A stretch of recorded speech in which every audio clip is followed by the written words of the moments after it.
Bismillahirrahmanirrahim. Wa bihi nasta'in ala umuri dunya waddin. Alhamdulillah.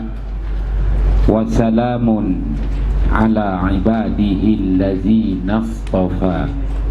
Amma ba'd. Ashabul fadilah, ustazah, hadirin hadirat yang dirahmati Allah. Kita panjatkan kesyukuran kehadrat Allah Subhanahu wa ta'ala. Malam yang berbahagia ini ada ruang dan berpeluang untuk dilanjutkan sedikit lagi perbicaraan berhubung tentang alat falak, rubu'un jibun, rubu'un mujayyab, dan yang berhubung dengannya.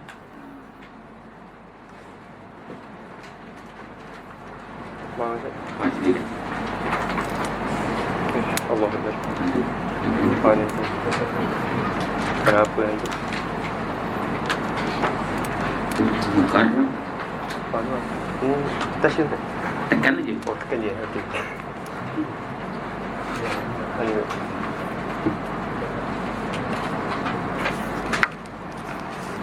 Oh. Allah.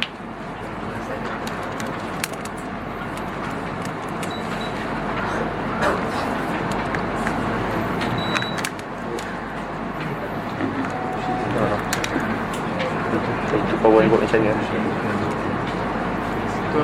Tak ada juga. Power ni.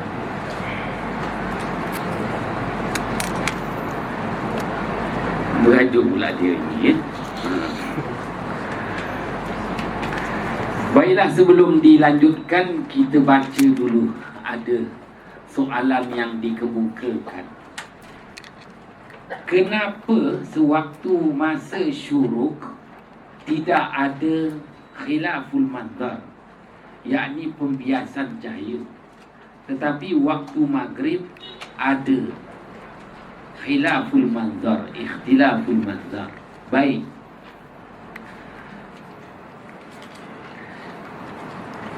kalau kita ada ni cawan,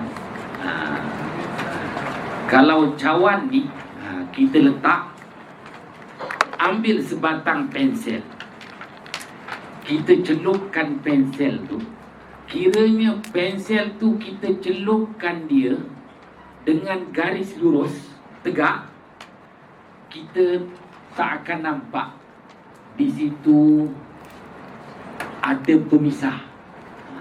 Tapi kalau pensel tu kita letak sengit sedikit, kita akan nampak bagaikan pensel itu terbelah antara bahagian di bawah, bahagian dalam air dengan bahagian di luar air. Itu yang mudah. Jadi apabila matahari itu dia daripada ruangan udara, dia nak tenggelam, jarang matahari itu tenggelam dalam bentuk garis lurus. Dia akan condong, sama ada condong ke utara atau condong ke selatan. Oleh kerana dia condong ke utara atau condong ke selatan, Rabbul Masyriqain wa Rabbul Maghribain, maka dia tak pernah, maknanya matahari itu turun tegak, dia mesti condong sedikit. Kesan kecondongan itu menyebabkan ikhtilaful manzar. Berbeza dengan matahari terbit, dia keluar daripada, maknanya ruangan bawah bumi kepada ruangan ufuk, maka tak berlaku ikhtilaful manzar. Ikhtilaful manzar itu berlaku waktu terbenam matahari. Ikhtilaful manzar tak berlaku waktu terbit matahari. Pun begitu, dia macam fajar. Matahari dia lambat, cahaya dia lambat, 8 minit. Sebab itu kalau dalam menghitung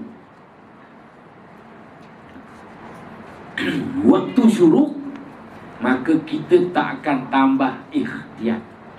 Saya pun tak suruh tuan-tuan tambah ikhtiyat. Sebenarnya setiap waktu kena ditambah lagi 2 minit ikhtiyat. Pun begitu untuk syuruk, jangan ditambah ikhtiyat, kerana matahari itu pada dasarnya dia dah ada, tapi tak dapat dilihat. Menunggu 8 minit baru kelihatan. Oleh itu, yang mudah kita faham, ikhtilaful manzar tak berlaku sewaktu terbit matahari. Ikhtilaful manzar berlaku sewaktu terbenam matahari. Bukti boleh kita kena pergilah panjat Gunung Tur wa Turi Sini. Gunung Tur Sina. Siapa yang nak panjat Gunung Tur Sina, dia melihat terbit matahari, akan dapat dibuktikan terbit matahari tidak ada ikhtilaful manzar. Tetapi terbenam matahari dapat dibuktikan berlakunya ikhtilaful manzar. Tanya lagi kenapa begitu? Wah, nantilah itu ambil PhD lah.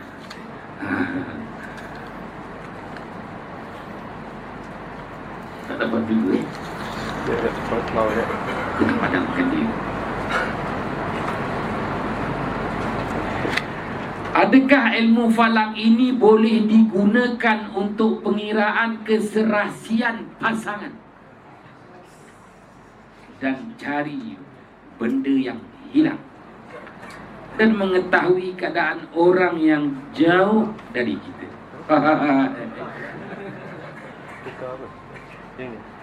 Adakah ilmu falak ini boleh digunakan untuk pengiraan keserasian pasangan? Ianya dikenali dengan nama ilmu tajribah. Jarrabah yujarribu tajrib.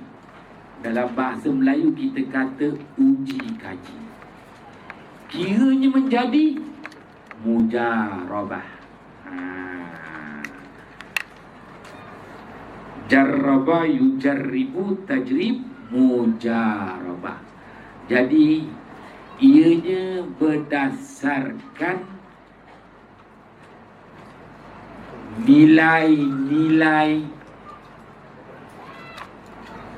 apa yang disebut nilai-nilai yang ada pada nama pasangan. Jadi kalau nama pasangan tu kita susun balik hurufnya, ginilah yang mudah. Suami nama Karim, isteri nama Ramlah. Dapat anak, susah nak memberi nama, maka dia ambil nama suami dia Karim, K. Dia ambil nama isteri dia Ramlah, Ram. Apa namanya?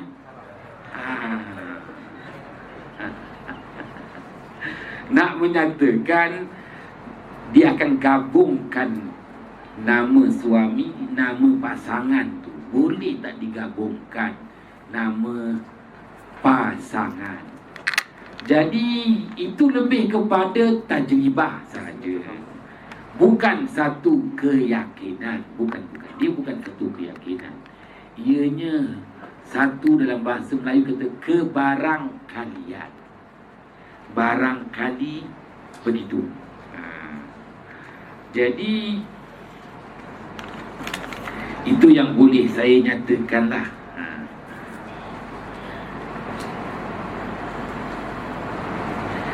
Lazimnya,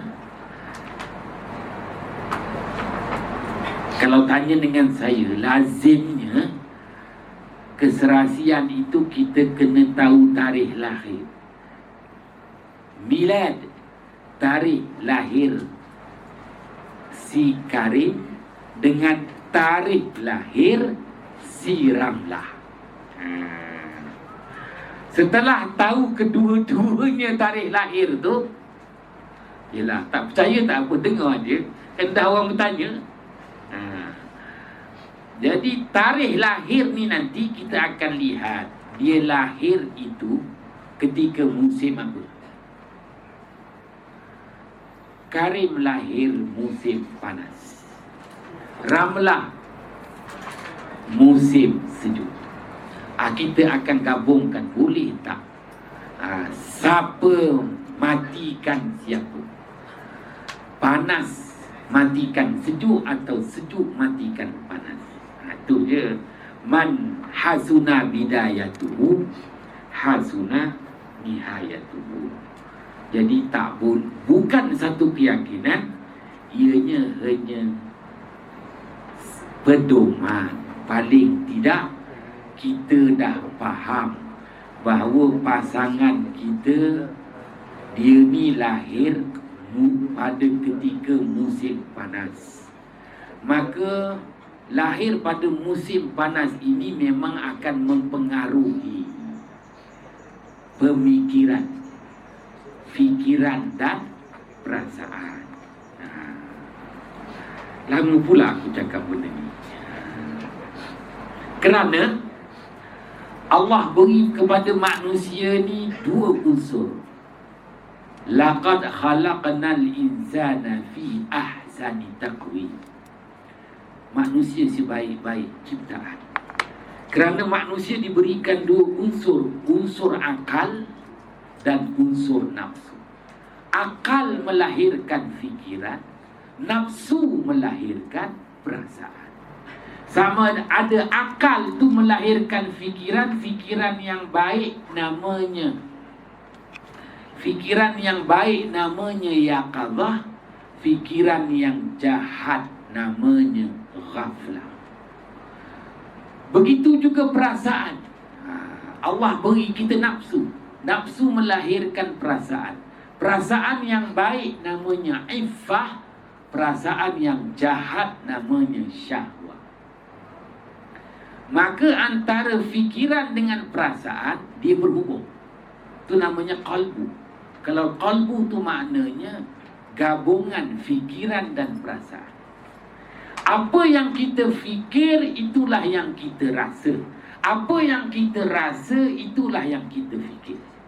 Faham tak aku cakap apa? Apa yang kita rasa, terasalah faham. Apa yang kita fikir, ruak sediakan jamuan apa malam. Itu hubungan antara fikiran dengan perasaan. Apa yang kita fikir, itulah yang kita rasa. Apa yang kita rasa, itulah yang kita fikir. Fikiran dan perasaan itu namanya qalbu.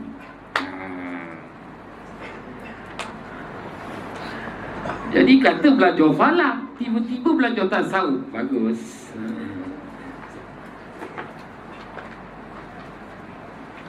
Dah keluar dah ni.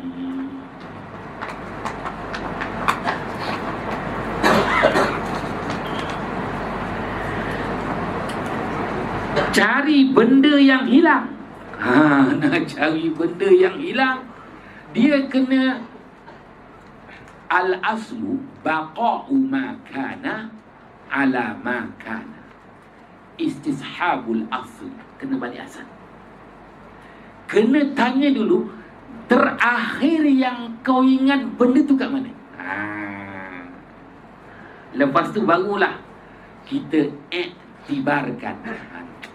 Jadi itu juga satu bidang ilmu falak yang disebut sebagai tajribah, mujarabah. Mengetahui keadaan orang yang jauh dari kita. Wah, hebatnya.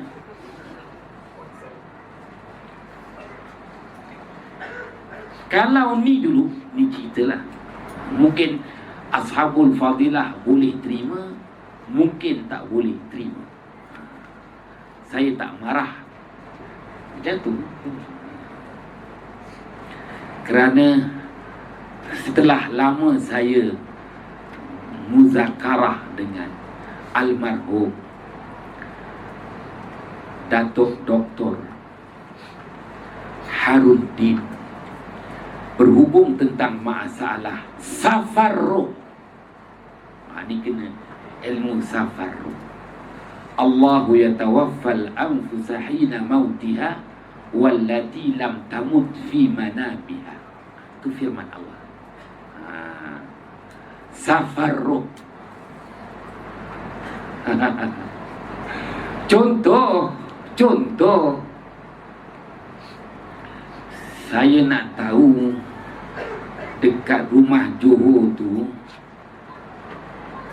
Ayu Samin tu, ada tak duit 2 juta? Contoh. Maka saya suruh Fazirun, kau pergi tidur. Fazirun pun tidur. Bila dia tidur, dah sah tidur. Nanti saya pun panggil. Tak percaya tak pun dengar je, sama suruh tanya. Fazirun.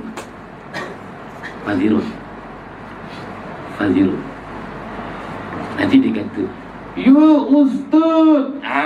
Mulut tak bunyi, suruh keluar. "Ustaz nak apa?" Kau pergi rumah Johor Ayu Samin, kata YPJ bawa duit 25 juta. Kau pergi tengok, walaupun ada 8 bawak tunggu, kau pergi tengok sekarang. "Baik Ustaz." Dia pergi. Dah sampai belum? Dah sampai Ustaz. Dah sampai. Ada berapa bawah? Tinggal sorong Ustaz. Habis yang lagi 4 pergi mana? Ngeteh.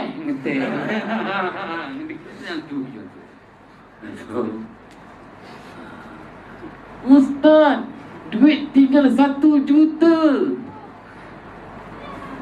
Dekat belah mana? Bilik nombor 3. Dah. Cukup. Kunci dekat mana? Kunci dalam kocek, contohnya. Nanti saya pun kejut dia. Dah bangun. Kau pergi mana tadi? Tak tahu. Itu namanya safar roh.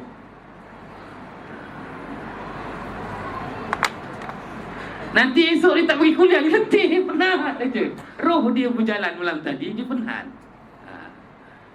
Boleh suka-suka ke roh tu jalan? Nantilah. Nanti kau tak suka dengan aku.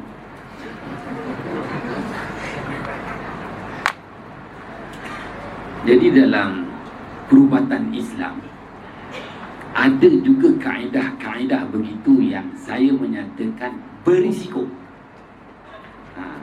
Kenapa? Kerana aku yang ajar. Lama-lama aku takut pula dengan aku. Itu jangan. Itu dia ceritanya. Pernah sekali saya buat, kerana ada seorang imam tu dia nak belajar. Dia nak belajar sangat. Aku tak nak ajar, aku cakap, dulu kan aku belajar kitab Ajaibul Makhluqat wa Gharaibul Mawjudat. Belajar yang itulah puncanya. Jadi ketika praktikal, tok guru kita tunjukkanlah. Lepas tu hari-hari aku nak safar. Nak tahu perkembangan. Tapi lama-lama tak ada lah. Kenapa? Tak kaya pun. Lainlah kalau kita safar roh tu boleh ambil duit kasih pada kita. Syok juga. Tak juga. Tahu maklumat aja. Tak lebih dari itu. Sudahlah. Itu yang malas. Tapi berisiko bahaya. Ni cerita lah. Jadi dalam praktikal tu, anak dia ni cuti belajar Jordan. Budak Jordan kesian. Balik bapak dia tu imam. Nak sangat. Maksa Jadi saya beritahu rumah malam ni saya balik lambat. Kerana saya adalah maknanya baiklah. Jadi kita pun kuliah maghrib habis isyak pergi. Anak dia penat. Pak Imam kata anak dia tidur atas kursi. Dia tidur. Maka saya tu beritahu Pak Imam, Mam, kau jangan berhenti fikir. Saya pun panggil si budak tu. Ya Ustaz. Tahu pula tu Ustaz. Kau pergi tengok, ada imam Felda titik. Imam ni sedang entah dia tawaf ke dia ngeteh dekat Mekah tu. Ya Ustaz. Dia pergi. Jadi kan baru budak tu lama lah, lepas setengah jam gitu, Ustaz, dia kata imam sedang tawaf. Sedang tawaf. Jadi kita pun SMS lah. Pada zaman tu zaman SMS. Imam pun jawab, mohon maaf Ustaz, saya baru selesai tawaf. Menjadilah tu. Saya kata, lepas tu kita pun tanya, Imam pergi mana? Imam pergi beli dajajah. Beli tu, beli ayam. Mam, kita buat SMS. Imam buat apa? Beli ayam. Beli ayam. Itu ceritanya. Tak apalah, dah hajar bapak dia. Saya pun minum-minum. Jam dah pukul 12. Ni cerita, tak percaya tak apa, dengar je. Takut juga budak ni. Kita tanya dengan dia, nama dia tak sebut lah. Bang. Bang. Dia abang anak sulung. Bang. Tak jawab. Kita cakap ni, Bang. Panggil dia, tak jawab. Wah, ini kalau dia tak sadar ni, aku ke dalam ni, aku cakap. Ke dalam ni. Wah, jangan aku cakap. Nanti aku masuk dalam penjara ni. Kita pun nangis. Imam tu kata, macam mana Ustaz? Mam, kau lah nak belajar sangat. Dia pun dah pucat. Ayo macam mana Ustaz? Sabar. Panggil. Setengah jam kemudian baru dia nyaut. Minta maaf Ustaz, saya buat umrah. Baru lega. Lepas tu kan, kita pun kejap dia bangun. Kau pergi mana tadi? Dia kata Ustaz Anafia. Apa khabar? Baik. Kau pergi mana tadi? Saya tidur kat sini. Kau pergi mana tadi? Esok bapak dia beritahu anak dia penat sangat. Itu ceritanya lah. Safar roh. Kau jangan buat. Cerita je.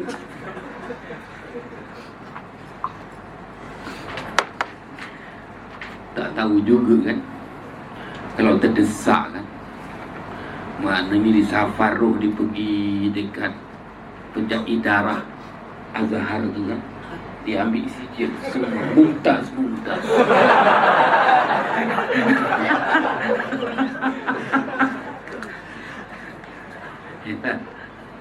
Hujahnya tu, tengok firman Allah tu, Allahu yatawaffal anfusa hina mautiha wallati lam tamut fi manamiha. Ilah. Kau jangan tanya apa hukumnya, kau tanya Darul Ifta lah. Kerana kita dah berbahas dengan apa nama, Darul Syifa. Berisiko kalau buat, berisiko. Mungkin mudarat.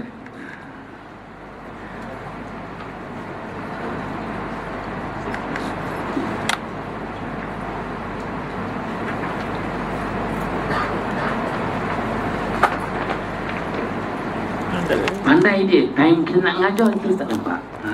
Disuruh jawab soalan pula.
ketika nak tidur, boleh buka tingkap tak? Ada apa-apa angin yang membawa penyakit pada waktu itu? Ceritanya.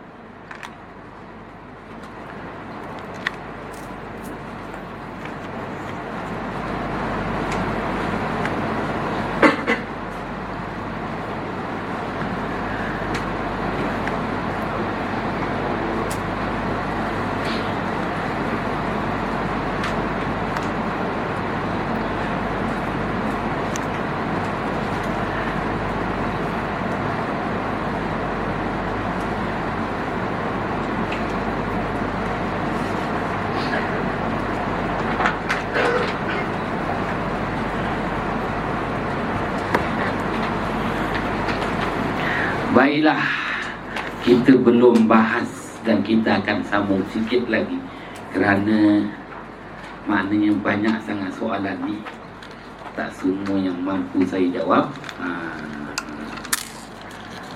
Tahun depan ajalah. Baiklah, sebaik sahaja matahari terbenam, maka tamatlah hari, bermulalah hari yang baru. Bermulanya hari yang baru disebut asyahid, wa syahidin wa masyhud. Istimewanya hari bermula malam. Hari tak bermula siang, hari bermula malam. Kenapa? Kerana al-imdad bihasabil isti'dad. Dapatan perolehan bergantung kepada persiapan dan persediaan. Jadi bermulanya hari itu dengan malam, kerana malam itu adalah isti'dad, manakala siang hari itu adalah imdad. Maknanya dapatan di siang hari bergantung sejauh mana persiapan dan persediaan di malam hari. Jadi pentingnya persiapan persediaan di malam hari. Itu hikmahnya kenapa hari itu bermula sebaik sahaja terbenam matahari. Terbenam matahari bermulalah hari yang baru, maka disebut asyahid. Faman syahida minkum syahra falyasum. Baik, menyaksikan, itu namanya asyahid. Menyaksikan peluang dibuka semula, peluang diberikan semula, peluang disediakan semula. Kemudian gelap malam. Sekarang gelap malam, maka gelap malam itu disebut al-ghasaq. Al-ghasaq maknanya tidak ada lagi tinggal saki-baki daripada cahaya matahari. Maka tiada lagi syafaq merah, tiada lagi syafaq kuning, tiada lagi syafaq putih. Dinamakan al-ghasaq. Ila ghasaqil lail. Baik. Kemudian barulah datang waktu yang disebut al-atmah, kelam malam. Barulah diikuti dengan al-fahmah, hitam malam. Barulah al-mauhid, maknanya disebut sebagai sebahagian malam. Ya. Ini berarti 1 jam sebelum tengah malam. Tengah malam di sini pukul 12 tengah malam di Al-Qahirah.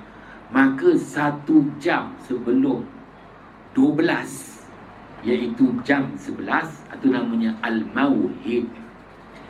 Al-Mauhidu ini membawa erti 1 jam sebelum jam 12, 360 sendi kita lemah. 360 sendi kita lemah. Begitu juga maknanya panca indera kita yang 5 lemah. Penglihatan, pendengaran, hiduan, deria rasa, deria sentuh, dua tangan tapak kaki. Jadi dengan kata lain, ashabul fadilah, ustaz ustazah, kalau jam 11 di Al-Qahirah ni, tidurlah. Itu je. Arab dekat luar tu kau jangan ikut dia. Dia tu jin pun takut dengan dia.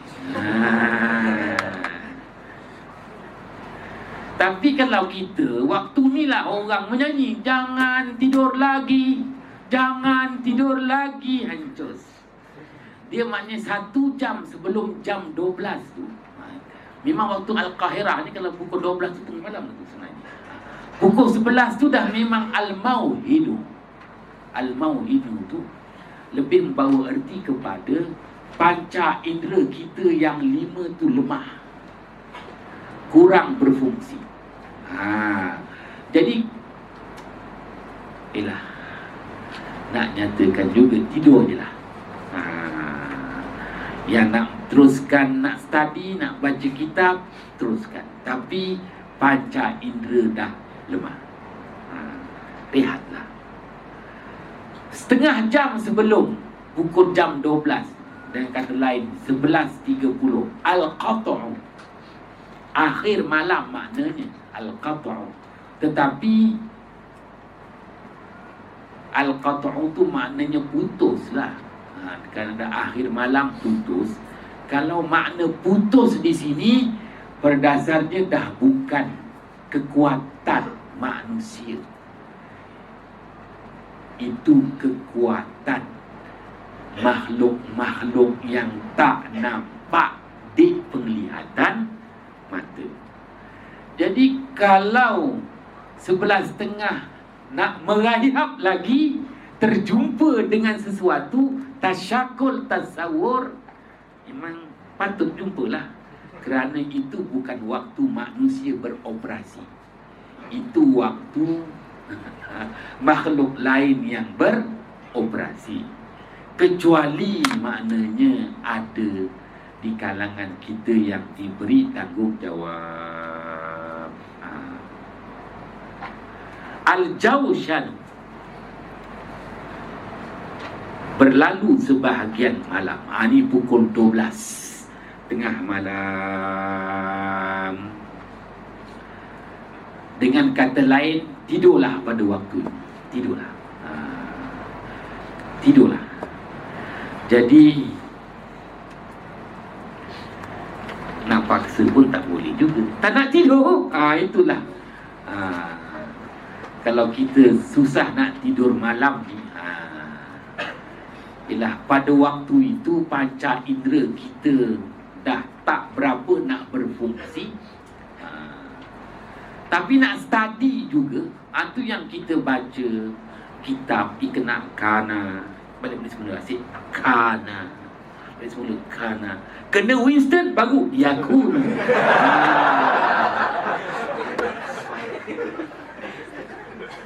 Istilahnya gitulah. Al-Abkah, larut malam. Ni yang Piramli sebut tu. Bila larut malam, terkujat-kujat, terhencat-hencat. Jadi Al-Abkah ni larut malam, maknanya pukul 1 pagi tu larut malam. Inilah yang disebut wa min syarri ghasiqin idza waqab.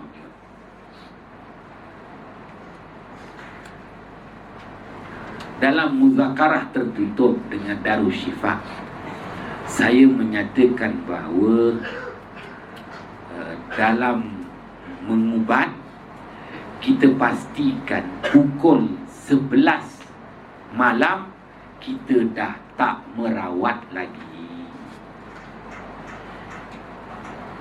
Kenapa? Itulah aku cakap. Waktu tu memang waktu mudarat. Tapi kalaulah terdesak, apakan daya.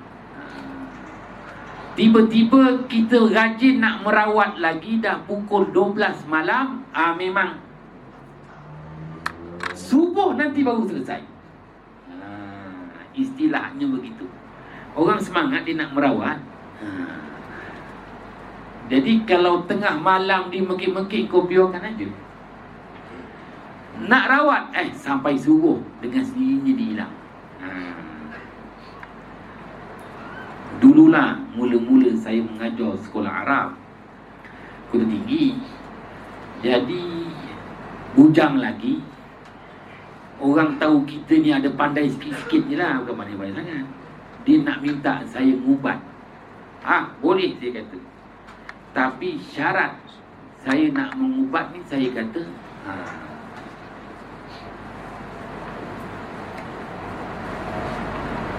lepas asar. Jadi lepas sembahyang asar dekat Masjid Jami' Kota, datanglah, mesti duduk kat quarters. Waktu lain jangan, aku cakap. Kenapa? Tak ada. Tak boleh. Nak ubat dengan aku mesti lepas asar. Jadi semua datang, 30 orang balik. Datang dia tengok, bismillah, keluar jin. Bismillah, keluar jin. Bismillah, keluar jin. Orang kata, power Hanafiah. Tak power kerana jin akan tukar shift selepas asar.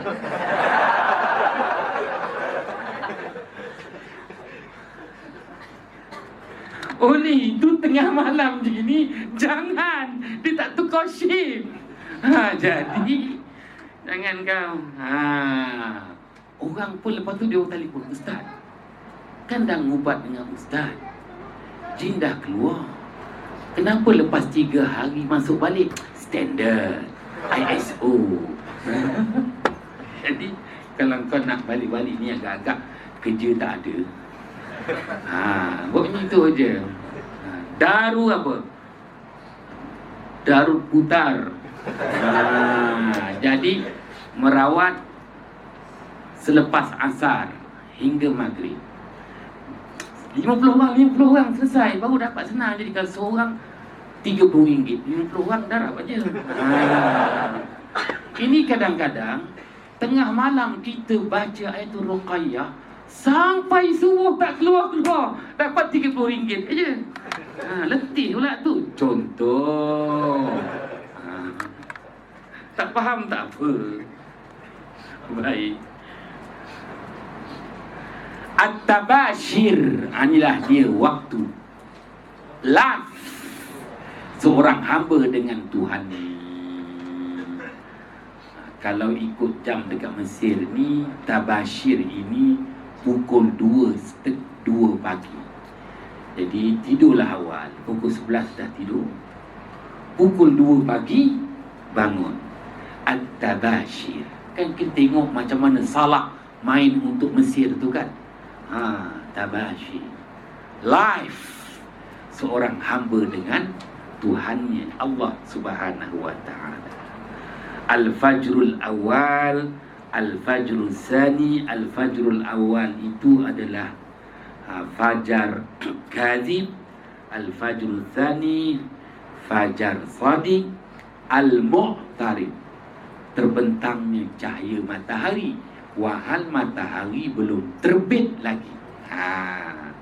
Maka sebab itu tidak berlaku ikhtilaful manzar, waktu terbit matahari.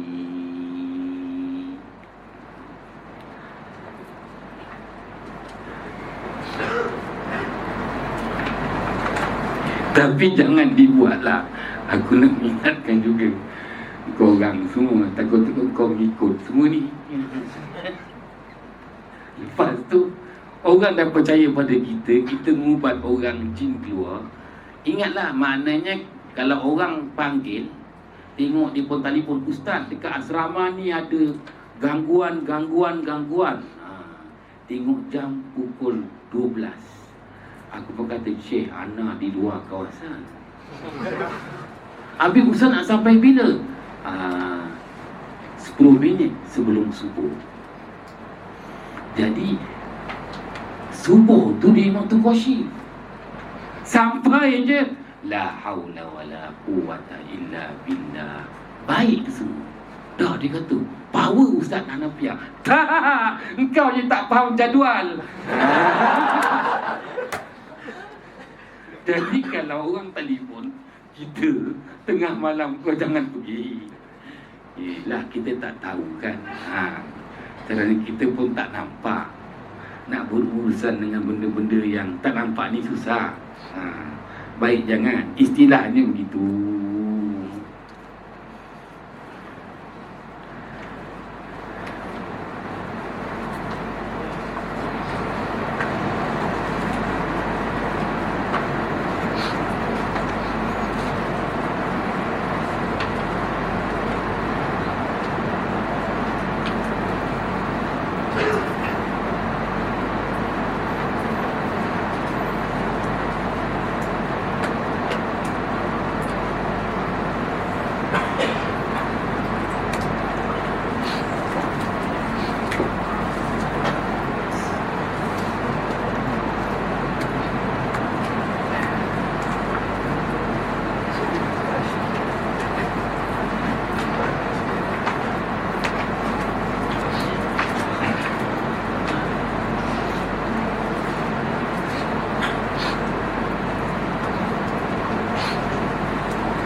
Baik, lanjutan daripada rubuk mujayyab, maka rubuk mujayyab juga boleh dimanfaatkan untuk kita menyukat, menghitung ketinggian. Menyukat dan menghitung ketinggian. Nota telah diberikan kepada Ashabul Fadilah. Cuma saya nak tunjukkan di sinilah, mudah.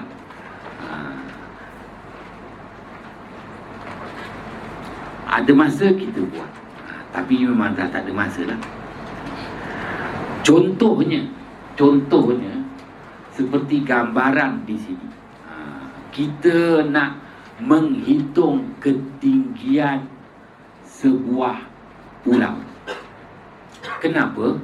Baik, Asy-Syaikh Al-Imam Ibnu Battutah dalam pelayarannya dan ditulis dalam kitabnya Ar-Rihlah Libni Battutah, maka Asy-Syaikh Al-Imam Ibnu Battutah dalam pelayarannya, apabila kapalnya itu sudah kesuntukan air tinggal sikit, maka dia perlu dapatkan bekalan air. Dalam pelayarannya dia akan cuba dapatkan pulau yang terdekat. Contohnya pulau begini. Maka Ibnu Battutah dia akan gunakan rubuk mujayyab untuk menghitung ketinggian pulau. Mana-mana pulau yang tingginya daripada paras laut, tingginya melebihi 1000 hasta. Tingginya melebihi 1000 hasta, maka pulau itu ada syalalat. Syalalat tu air terjun. Maka dia boleh, maknanya singgah di pulau itu ada air terjun. Dia tak takut, kerana awan yang paling rendah, as-sahab, awan yang paling rendah pada ketinggian 500 hasta hinggalah 1000 hasta daripada ufuk laut. Jadi apabila pulau tu disukat dengan rubuk mujayyab, didapati pulau itu tingginya tak kurang dari 1000 hasta ataupun lebih daripada 500 hasta. Maka pulau itu memiliki as-sahabul qala', iaitu awan gelang, awan yang sentiasa berhenti di kemuncak ketinggian pulau tu.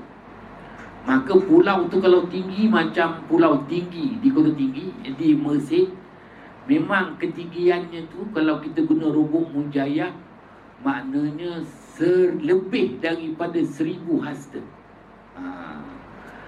Maka pulau itu ada al-qala'u, awan al-qala'u, awan gelang. Dengan kata lain, awan itu akan menghasilkan hujan di kemuncak gunung itu. Maka tak perlu takut, pulau tu ada syalalan air terjun. Tapi kalau diukur dengan rubuk mujayyab, pulau tu kurang daripada 500 hasta, kau jangan berhenti, jangan pergi. Dia tak ada air terjun di situ. Tinggal lagi kalau gali telaga tak pasti ada atau tidak. Itu ceritanya. Cara yang Syekh Imam Ibnu Battutah gunakan, mula-mula sekali daripada satu jarak, contohnya jarak A,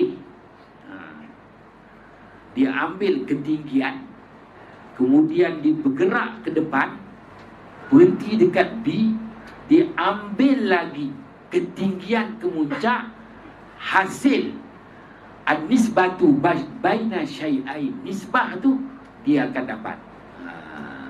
Maknanya berapa ketinggian pulau tu daripada aras laut. Itu contohnya. Zaman sekarang orang dah guna kaedah matematik. Ni tak payah nyusahkan kepala. Kalau kira genih boleh. Ni tak payah. Dah tunjuk contoh. Kita nak pilih rubuk mujayyab ke, kita nak guna matematik Albert Einstein, tak payahlah. Begitu juga dengan rubuk mujayyab, kita boleh mengira kedalaman. Kita boleh mengira kedalaman. Tak apalah. Maknanya kalau ustazah tergila-gila juga nak belajar rubuk mujayyab, nampaknya ruak kena sediakan bas, kita kena pergi. Dimyat habislah duit kau semua. Contohnya lah ashabul fadilah yang dirahmati Allah.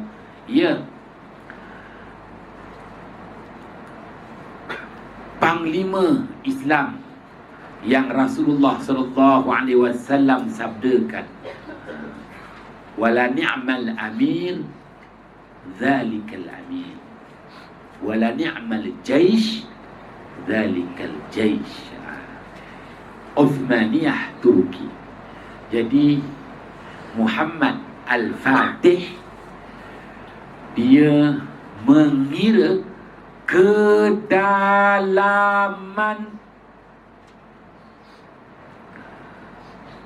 Dia nak kira kedalaman lembah bagi memastikan kekuatan yang dia perlukan. Berapa lembah tu punya dalam, berapa keluasan lembah tu untuk dia menawan kota Konstantinopel. Itu contohnya. Semuanya menggunakan rubuk mujayyab. Itu contoh.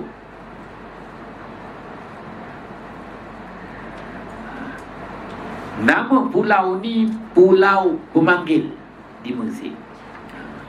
Kenapa nama Pulau Pemanggil? Orang suka panggil jin dekat sini. Tak percaya tak apa, dengar je. Jadi kita boleh tahu berapa ketinggian pulau dan berapa keluasan lembah di pulau itu. Kerana bila tahu keluasan lembah dia, kita dapat menilai. Maknanya setiap gunung dia ada lembah. Lembah itulah menakung air dan menakung pelbagai kelebihan di sesuatu pulau, contohnya. Baik, dengan rubuk mujayyab juga kita dapat menghitung jarak. Ni dua pulau. Jarak antara dua pulau ni kita boleh hitung. Kerana apabila kita dapat menghitung dua jarak ni, kita akan tahu kedalaman. Berapa kedalaman dua pulau. Apabila kita dapat menghitung jarak antara dua pulau. Jadi semuanya boleh kita hitung, boleh kita hisab dengan menggunakan rubuk mujayyab.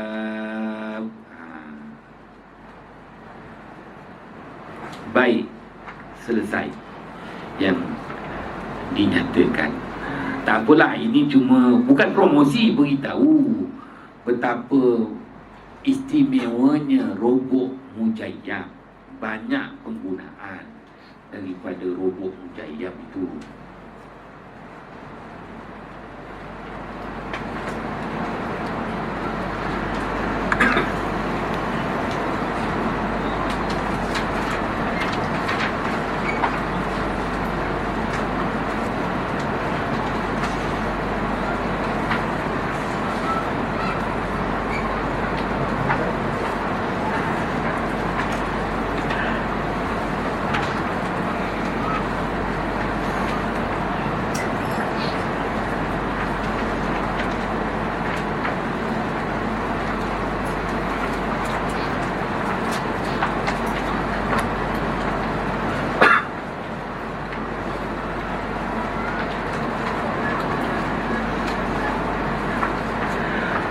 Al-Istiwa'ul A'zam.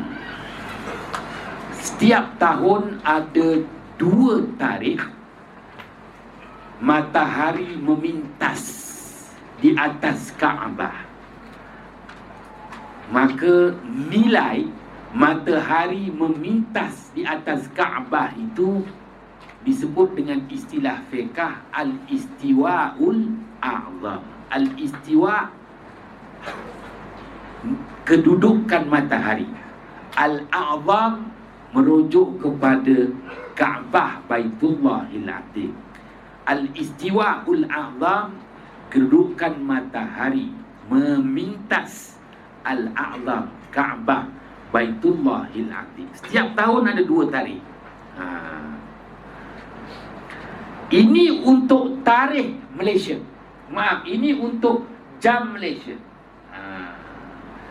Setiap tahun pada 28 Mei, ni jam Malaysia, 5.16 petang. Jam Arab Saudi 12.16 petang.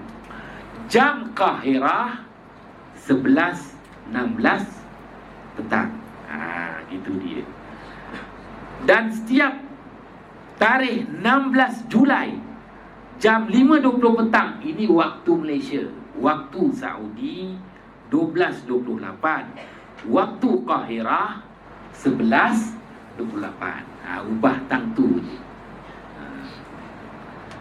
Macam mana boleh tahu dua tarikh ni? Suka-suka ke? Tak. Boleh gunakan rubuk mujayyab. Dengan menggunakan rubuk mujayyab, kita dapat menghitung dua tarikh itu. Jadi cuma saya tunjukkan. Tapi kalau Ashabul Fadilah baca sendiri, dapat hidayah, faham. Yang penting ialah matahari berada di tengah langit memang jam 12. Oleh itu untuk Al-Qahirah, Qahirah dia akan lambat 1 jam berbanding dengan Kaabah. Tapi inilah dia tarikhnya, dua tarikh. dua tarikh ni, 28 Mei dan 16 Julai. Kerana Malaysia awal 5 jam daripada Makkah. Jadi Makkah tu matahari berada di tengah langitnya memang jam 12:16 petang. Maka di Malaysia pada waktu itu jamnya 5:16 petang. Nota dah ada kan? Nota dah ada. Kaedah dia maknanya setiap tahun 2 tarikh itu. Kenapa mesti 2 tarikh itu? Rubuk Mujayyab dapat buktikan. Rubuk Mujayyab dapat menghitung. Maknanya pada tarikh ketika itu, apabila matahari berada tepat di atas Kaabah, semua bayang di merata muka bumi, bayang menunjuk searah kiblat. Itu kaedah dia. Ini kaedah pengiraan menggunakan rubuk Mujayyab untuk mendapat tarikh dan waktu. Jadi tak apa, ada kesempatan kita boleh muzakarahkan kemudian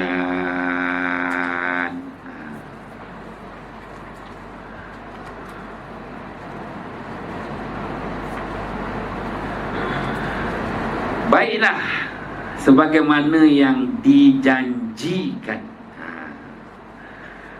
Jadi takut-takut maknanya tak faham, tak apa.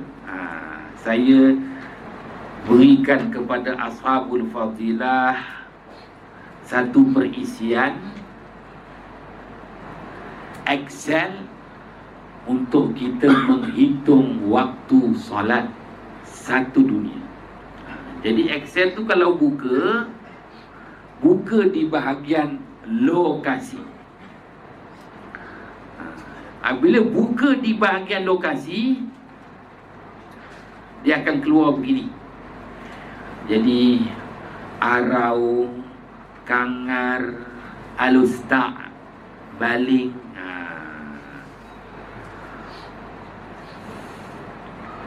Jitra, ya, bolehlah.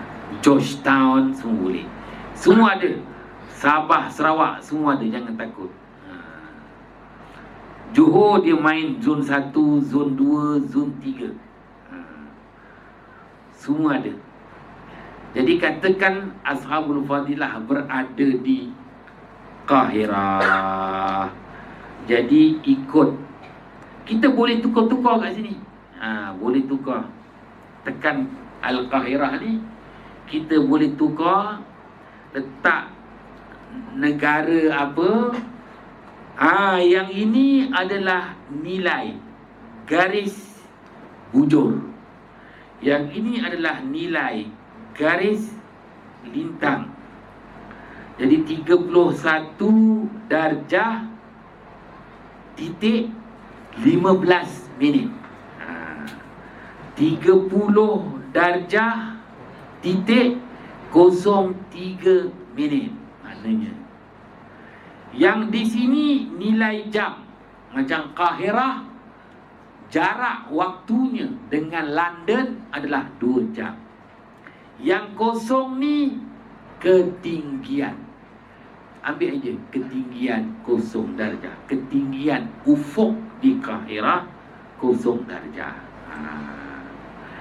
Kiranya Ashabul Fadilah, maknanya nak masukkan yang lain, kita boleh tukar aja. Tukar di Kulai pun boleh. Tinggal lagi, yang penting kena tahu nilai garis bujur 31 darjah 15 minit untuk Kahirah. Kena tahu garis lintang berapa.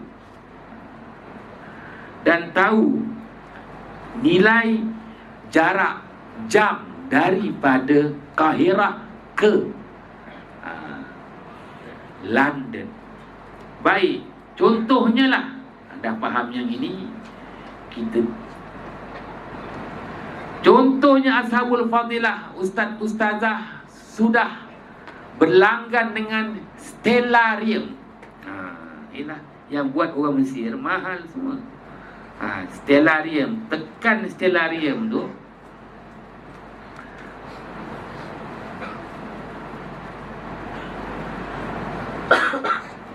Kita boleh ambil nilai. Contohnya dekat stellarium ni kita boleh cari nilai-nilai garis lintang, garis bujur di Mesir. Untuk negeri-negeri di Mesir semuanya ada. Contohnya lah, kalau kita tulis dekat sini,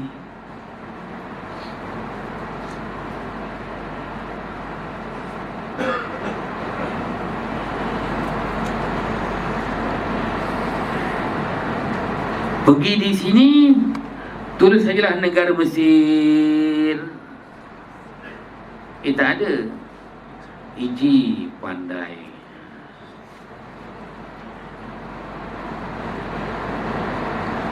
Macam-macam ni. Abu apa, abu-abu semua ada. Aduh, abu. Tengok. Macam-macam. Aswan, contohnya Aswan. Tekan aja Aswan. Tekan aja Aswan. Maka diberi kepada kita nilai. Garis khatul arad, maknanya garis lintang 24 darjah 4 minit. Garis bujur khatul tul 32 darjah 55 minit. Kita boleh ambil di sini. Semua kena berlanggan. Baik. Ambil nilai garis lintang, garis bujur di sini, masukkan di ruangan Excel ni.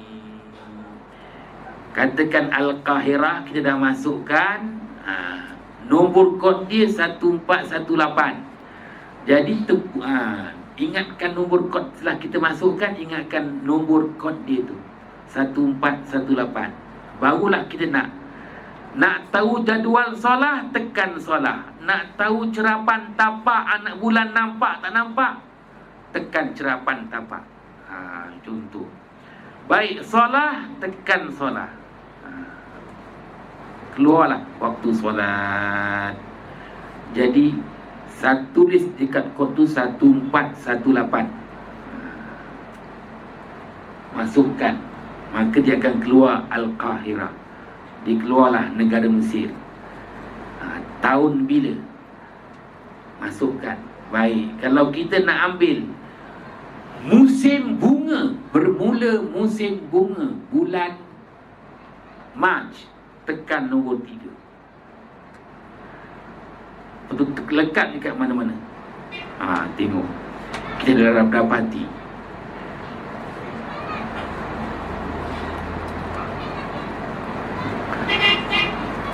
Subuh pukul 4.53.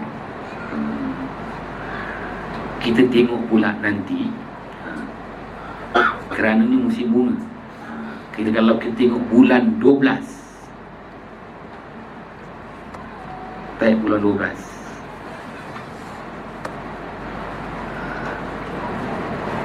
subuh pukul 5, kita type bulan 6, subuh pukul 3.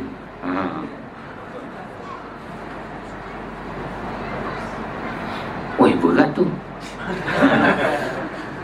Bulan 5 boleh tahan lagi. Pukul 3 subuh bulan 5. Ni musim panas lah ni. Bayangkan bulan April. Boleh tahan lah, tak berat. Aku tengok waktu subuh je. Itu lain tak payah.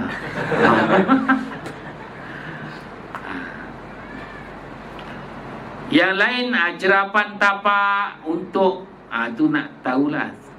Contohnya kedudukan bulan, tekan 1415. 1415. 1418 1418 keluar Al-Qahirah Mesir. Dia akan bagi kepada kita kedudukan matahari, kedudukan bulan. Jangan pening-pening, dia dah kirakan untuk kita. Yang mudahlah. Jadi Ashabul Fadilah kalau dah ada ni, dah boleh buat bandingan. Maknanya kalau nak kira menggunakan rubuk mujayyab, dan kita pun nak kira cara yang cepat menggunakan Excel, dah adalah perisian-perisiannya. Mudahlah dapat kiranya.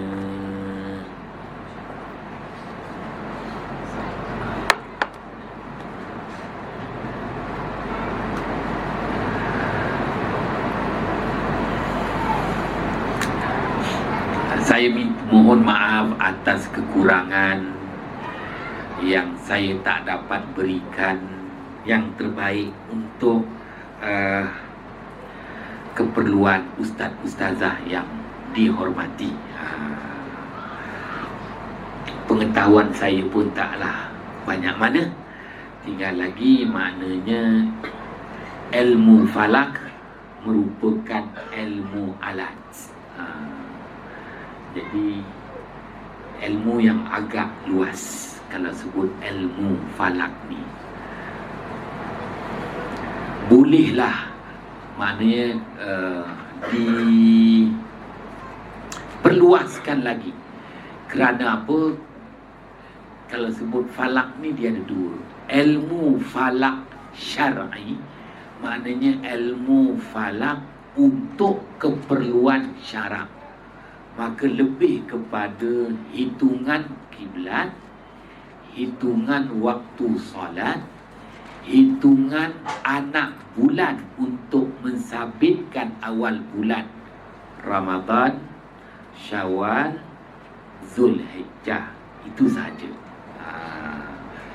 Wahal ilmu falak itu yang selain daripada syar'inya, maknanya falak dan kehidupan. Banyak perkara yang boleh dihubung kaitkan. Alhamdulillah, terima kasih atas sokongan yang diberikan. Salah silap mohon jutaan kemaafan.